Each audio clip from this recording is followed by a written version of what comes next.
एका मोठ्या बातमीने बुलेटिनची सुरुवात करतो आहोत। गणपतीच्या मिरवणुकीत गणपती मंडळात गणपती आणत असताना विजेच्या तारेचा स्पर्श झाल्यामुळे 2 अल्पवयीन मुलांचा मृत्यू झालाय। उल्हासनगरच्या टर्निंग पॉइंट जवळ ही घटना घडली आहे।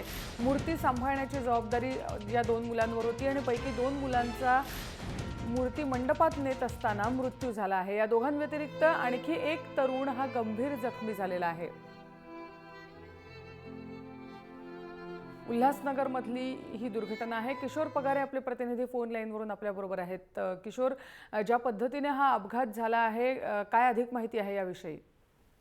रुजिता, ऐन गणेशोत्सवाच्या या सणासुदीच्या दिवसातच काल सभा मंडपात त्यांच्या गणपती नेत असताना उल्हासनगरमध्ये 2 युवकांचा मृत्यू झालेला आहे, एक जखमी झालेला आहे।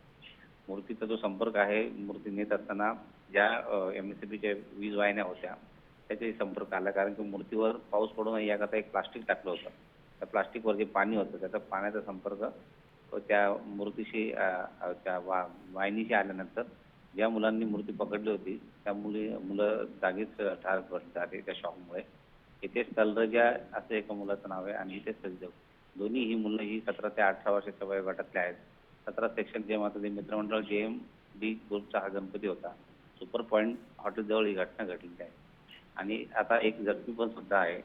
सगळ्यात महत्त्वाचं म्हणजे बरोबर, जो जखमी आहे त्याची तब्येत, त्याची अवस्था कशी आहे?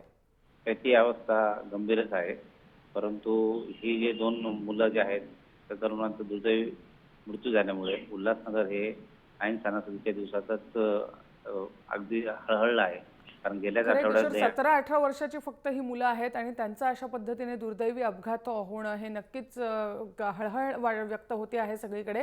पण हलगर्जीपणामुळे झालंय की कशामुळे हे झालंय, काय सांगता येईल?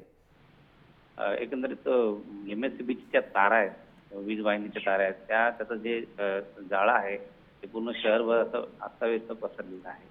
त्यामुळे उंच मूर्त्या नेत असताना हा त्रास यापूर्वी झाला होता आणि याच्यापूर्वी काही अशा दुर्घटना घडल्या होत्या, त्या गणेशोत्सवात घडल्या नव्हत्या। ही मात्र गणेशोत्सवाची ही पहिली घटना आहे। एकंदरीत MSCBला यावर दोषी धरता येईल। किशोर, धन्यवाद या माहितीसाठी।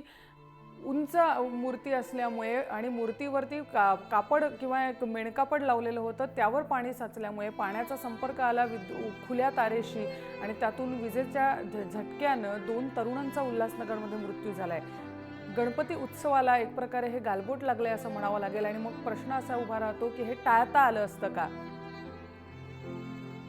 जसं आपले प्रतिनिधी किशोर आपल्याला आता सांगत होते, तारांचं अस्ताव्यस्त जाळं उल्हासनगरमध्ये पसरलं आहे आणि अशा दुर्घटना यापूर्वीही घडलेल्या आहेत।